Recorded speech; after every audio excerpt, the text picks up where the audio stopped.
Welcome to the show, everybody. I am Craig Pasta Jardula, the captain. This is LOL, Left on Left Criticism, where the left critiques itself and laughs out loud to keep it from crying. We have our co-host with us right now in the wings, the Professor, Jeremy Kuzmarov. Thank you so much, Jeremy, for joining us. He is a teacher at Tulsa Community College, and he also is the author of many good books, including Warmonger. It's a story about the Clintons. Go pick it up today. Professor, how are you doing? I'm doing good. I'm ready to go here. I haven't even got my coffee in yet, and I'm still all hyped up. But thank you for joining us. We got to talk about Ukraine. Stuff is still crazy going on. Listen. A lot of us have stopped talking about when there's going to be an off ramp, or when this thing is going to end, or when they're going to make a deal. There's so many theories out there, Professor. Right? There's a theory that I had that I thought, and there was a couple people who joined me, that sooner or later they're going to find an off ramp and they're going to turn Kiev into a 15-minute city. And I say that because BlackRock, Vanguard, they're in there. They're grabbing the grubby paws all over the place. But sooner or later, they had to figure out a way out of this. And if they kept pushing it, I thought the Russian Federation, along with Vladimir Putin, and I do say the Russian Federation because he doesn't make the decisions by himself, was going to go and say, all right, enough is enough. We got to take Kiev. I can't have Nazis living on my border. I can't have a proxy government that's going to be controlled by the West, because as we know, for those of us who have been paying attention, the Azov Battalion were the ones who were getting Western weapons by the new proxy government in 2014. Victoria Nuland, Jeffrey Pyatt, the whole freaking Maidan handing out cookies. They handed over weapons to the Azov Battalion because they knew the Azov Battalion would fire weapons at ethnic Russians in the Donbas region. And in fact, Yanukovych, who was the president as he was fleeing, was telling Putin, you're going to have to get involved because these crazy people, they're not going to stop. Well, it's years later, Jeremy, and even though Vladimir Putin cured COVID, remember that?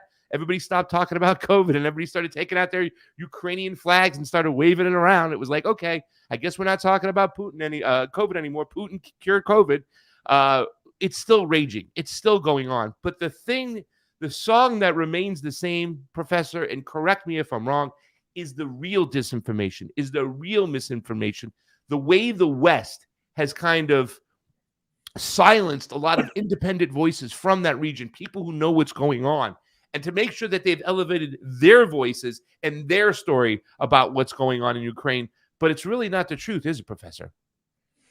Well, we've only heard from a very limited spectrum. We've received only the Ukrainian view, the Russophobic view, the view of people living in the West or Western oriented. So we've not heard the voices of the people of Eastern Ukraine at all. And they're the true victims of the war. A lot of people don't want to talk about the 14,000 people of the Donbas, a lot of them women and children, hiding in their basements with pickled vegetables because that's all they could eat as the bombing was going on. I know it's not on a mass scale. We see close to 35,000 people in Gaza, but it was kind of like a little mini situation, right, of what we see there, where it was Western weapons in Gaza, it's Western weapons in Ukraine, right? Well, absolutely, and yeah, there's a report, by Guy Matan, was a Swiss journalist, and I don't know if you want to put that up briefly. I highly recommend his report. He just visited the Donbass, and he wrote about it in a Substack. He's a former Swiss member of parliament, and he's written several books about the Ukraine conflict that I highly recommend. That has presented, critical analysis that we don't have here in U.S. media. And he, told the story from their point of view. And I mean, the people there are, these are ethnic Russians. They have deep historical attachment to Russia. And they viewed the Russian as liberator. They were hoping for years. In fact, Putin was too reticent for them. For years, they wanted the Russians to intervene. And this could be argued was a genuine humanitarian intervention. They were subjected to shelling and violence by the neo-Nazi Azov Battalion for years on end. They had to, as you say, live in their cellars. They're facing incessant bombing attacks. And now Russia is rebuilding. And UN, one of Matan's books, he went through the data, and UN independent investigations found that at least 80% of the shelling were being carried out by the Ukrainians. But we were told here that the Russians are the aggressors and the evil ones. And that's why the Okay. people wanted the Russians to come in and save them. And now they're rebuilding the cities. Like he visited Mariupol, and he talks about how the Russians are building new schools and they're rebuilding the infrastructure that was devastated. And they're viewed very favorably by the population in eastern Ukraine, who are largely ethnic Russians and who are against the coup that the U.S. supported, and Nuland and Pyatt were behind. And the government, of Ukraine was discriminating against them. They were trying to pass laws, to promote Ukrainian language and obliterate Russian culture, besides attacking them when they tried to attain their autonomy. Okay. Tell us about Mariupol, because we heard a lot of stories in the mainstream media about Mariupol, and they kind of made it seem like Zelensky and the Ukrainians, the little guys, have now taken Mariupol from the evil Russians. They have liberated it. Tell us what really happened went on when the Azov Battalion took over Mariupol. What did they do? Well, the Matan article, firstly, he quotes from a woman who lived there who said, "This is not a war, it's a massacre of civilians. They want to destroy us," referring to the Ukrainians. And his article discusses a torture chamber that they set up, and they used the term books, that they called it a library. They had this kind of macabre humor that you sometimes find in war and among these fascist elements who think it's funny. And the nickname for this torture chamber in the middle of the city where they were rounding people up was the library, and the torture was referred to as books. And this is Matan says that's the kind of rhetoric they used in Nazi Germany. But there, was very systematic torture, and this was not reported at all in our media, the atrocities of the Azov Battalion. And Azov were viewed as liberators and heroes in U.S. media and even alternative media outlets that spotlight Ukrainian propaganda, like Democracy Now!, for instance, whose coverage of this conflict has been horrible. And that's supposedly a standard setter on the left. Okay, so there was a different film out there that was played by people like Democracy Now!, right? And I think when it comes to Russia, a lot of us feel that Democracy Now! Hasn't gotten it right? Like that was one of the big reasons. I've had some friends too as well that I lost over this particular story, with this particular situation, who really are kind of like, and it was crazy because seeing a lot of leftists. I don't know if you remember, Professor, but we did have a show, and I was saying to you, how effective is this Russia?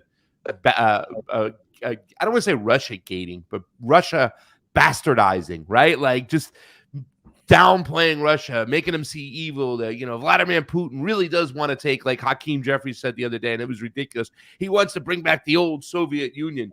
But we do hear people echo that stuff. How bad do you think, when it comes to situations like this movie over here that we talk about, 20 Days in Mariupol, how bad did they get this? How wrong did they get it, which was promoted on Democracy Now!? Well, yeah, and this film won an Academy Award. It was featured in many different cities. I went to a screening in my city. Unfortunately, people don't watch these films with any kind of critical lens. This was a pure Ukrainian propaganda film. It depicted the Russians, the aggressors in Mariupol. There was some accuracy. I mean, the Russian did commit some atrocities and violence, so there is some realistic elements, but they're not presenting a big picture showing the Ukrainian atrocities at all, or really capturing public attitude toward the Russians. With there may be some anti-Russian feelings in the city, but there are also a lot of pro-Russian feeling. I mean, this Matan piece captures the view that the Russians were liberators, and that the people are very happy to be under Russian control now. This film was this totally anti-Russia. The Russians are the barbarians. The Ukrainian fighters are the heroes trying to save the city. And they underplay the role of the Azov Battalion in spearheading Ukrainian military operations, and say nothing of what Matan described, the torture chambers and the revulsion for the Ukrainians among a large sector of the population.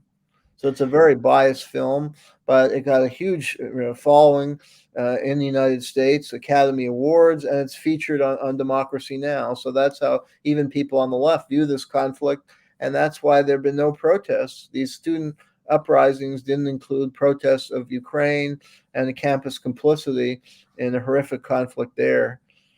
It's crazy to me the way people buy this stuff, but I think this goes more than just 20 Days in Mariupol, right? So that's a movie that was made, and it was obviously made as a piece of propaganda to be pro-Ukrainian, to find a way that we continue to do what we're still doing today: send billions of dollars to Ukraine. It's a money laundering scheme. We know there's a lot of craziness when it comes to the money when it gets there, how a lot of these Ukrainian officials are taking it and putting it in their pockets.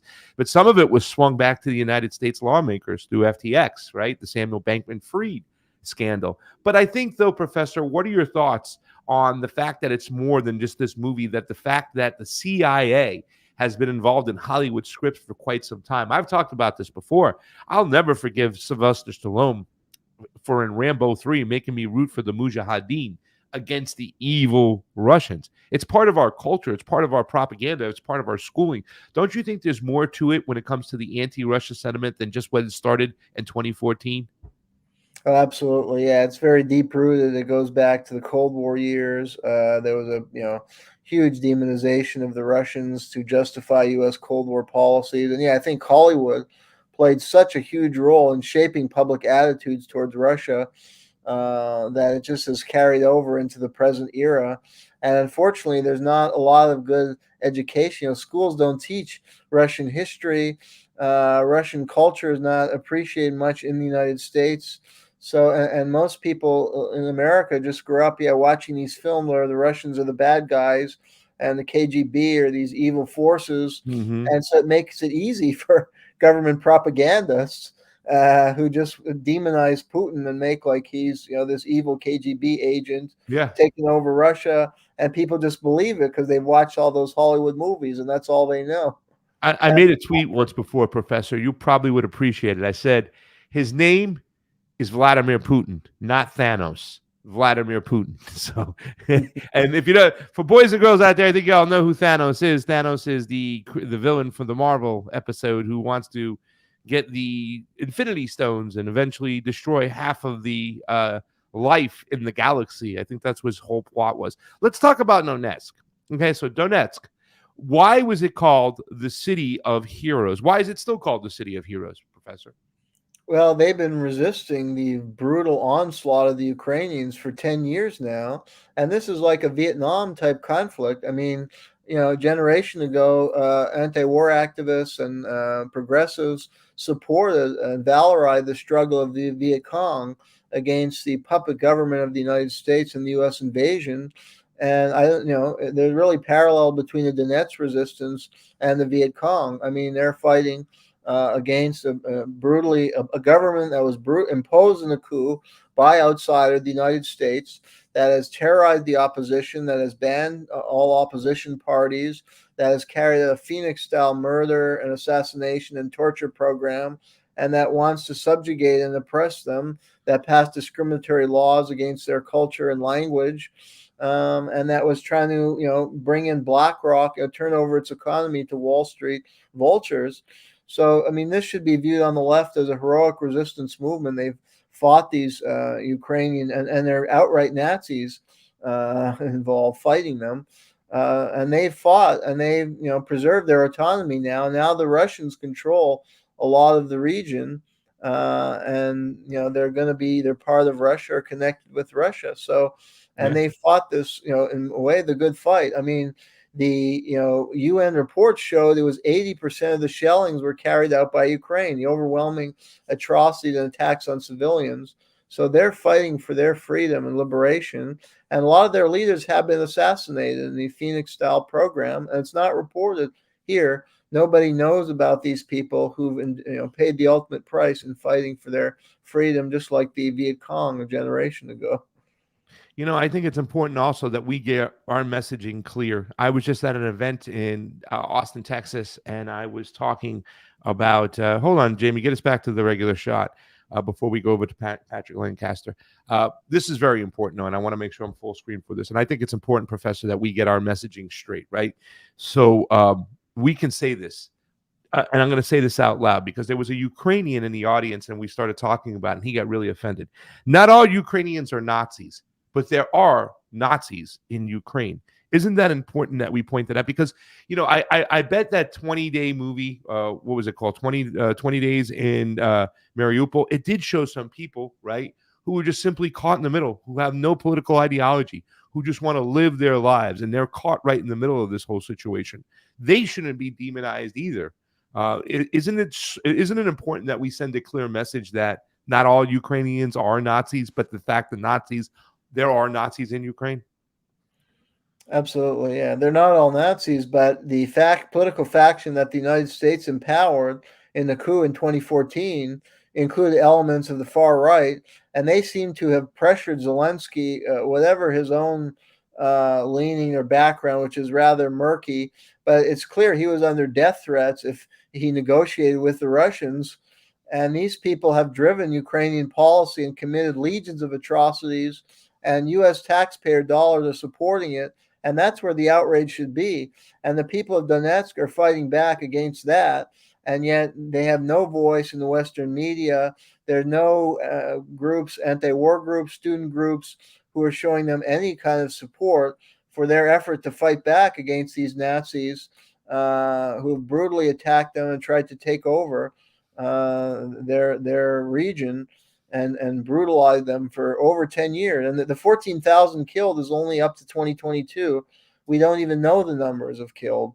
Yeah. If you include since 2022, they've suffered tremendously. And where are the compassion for these people? The U.S. left, that's supposed to be about human rights, their human rights don't matter at all, either to the U.S. government or even to the anti-war movement or these outlets like Democracy Now! I've never seen somebody from Eastern Ukraine interviewed there. All these peace groups, I've never seen any compassion for the people of Eastern Ukraine who are victims of imperialist depredation. This was an imperialistic war. The United States wanted to draw in Russia into a quagmire to undermine Putin and destabilize Russia. They were using Ukraine as a pawn, and the people of Eastern Ukraine are the victims as much as the people of Gaza, and there should be consistency and compassion for people of Gaza and Eastern Ukraine who've suffered because of our government's policies. Yeah, and a lot of the soldiers in Ukraine, they're getting thrown into this whole situation, not understanding what's going on. They're being used as pawns. We're talking close to 500,000 Ukrainian soldiers that have been lost. And the average soldier for the Ukraine on the front line supposedly is close to 43 years old. They've wiped out a whole younger generation. And every day we see videos of Zelensky's thugs trying to grab a young person, throw him in a van, and take him to the front line. It's a shame. Listen, we talked about some of the negative outlets out there that have pushed the propaganda, even the independent ones that we are supposed to depend on. But I think we understand that we can't depend on them anymore. But that's why we have a show now, Jeremy. They provided a lane for us. Let's talk about a guy by the name of Patrick Lancaster. And I would employ everybody out there who's listening on the radio, who's watching this on YouTube's or wherever you're following us, to go follow Patrick Lancaster. Who is he and what is this clip of? Patrick Lancaster is a U.S. Navy veteran. I believe he married a Russian woman, and he lives in either Eastern Ukraine or Russia. And he's filmed this war from the viewpoint of the people of Eastern Ukraine. So his videos are very valuable in showing perspective we don't find in Western media. And that's what he says, in the opening of a lot of his film. He said, this is, I want to provide that other perspective that you're not finding, and you can judge from yourself what's really going on. Yeah. Let's play a little clip, Cheese Slice, bringing that on up. Patrick Lancaster, he's done some amazing work. You want to talk about the battle lines, what's on the front line. Scott Ritter talks a lot about what's happening militarily wise, and I think it's awesome that we can get that information out there. It's just a shame that we don't get this in our independent media out here that much. Here's Patrick Lancaster. Just being punished by the Ukrainian government with Western supplied weapons. Now, even here, months later, we can still see one of the craters from that rocket attack that the shrapnel just ripped through these holiday goers. Here, a crater of one of the rockets that slaughtered those people here. Now, we're here in Belgrade to show you what the situation is now, because it wasn't just in December. By the way, that was on December 30th.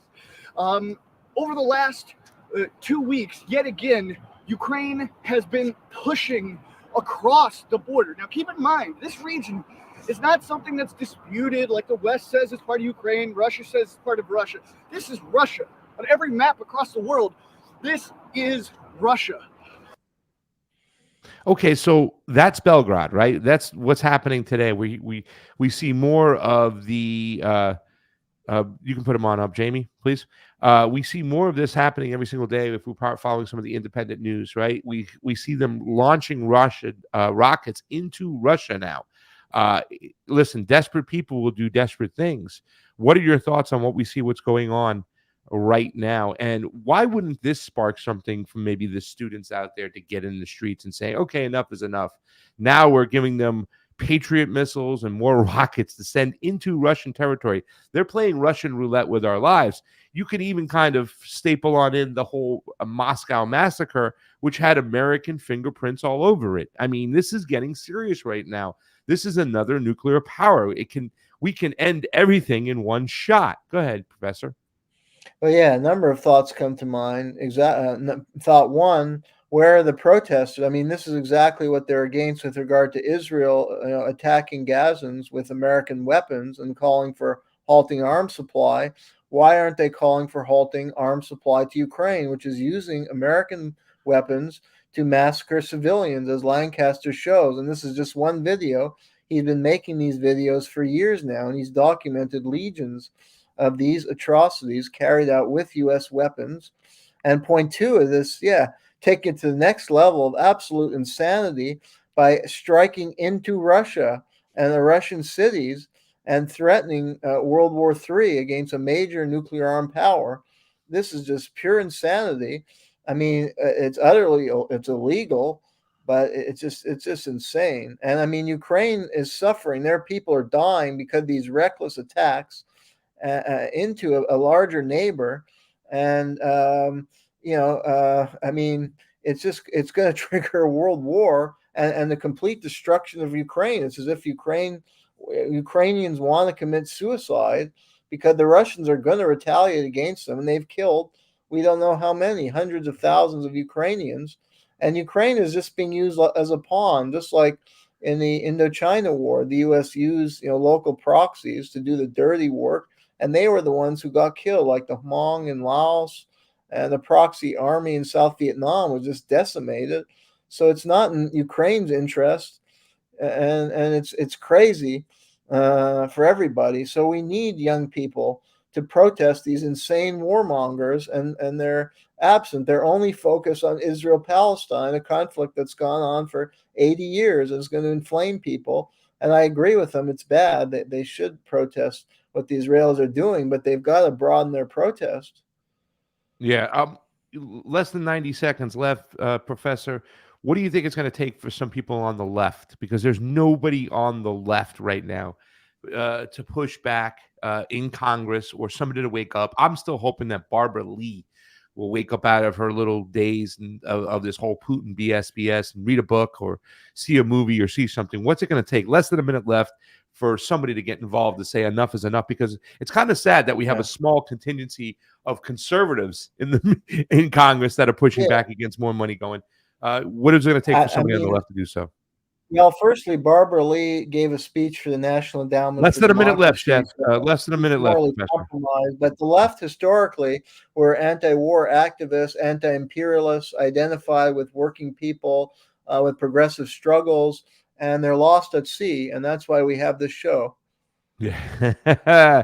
Thank you so much, Professor. You said she gave a speech on something. I cut you off. It's the National Endowment for Democracy, which is a CIA front, and that makes her very suspect. Although she has, admirably opposed wars, but I don't think she's an anti-imperialist who opposes U.S. She did push back against the AUMF. That's it. I know about that. Left on left. I am Craig Pasta Jardula, the captain, with the Professor Jeremy Kuzmarov. We'll see you on the flip side.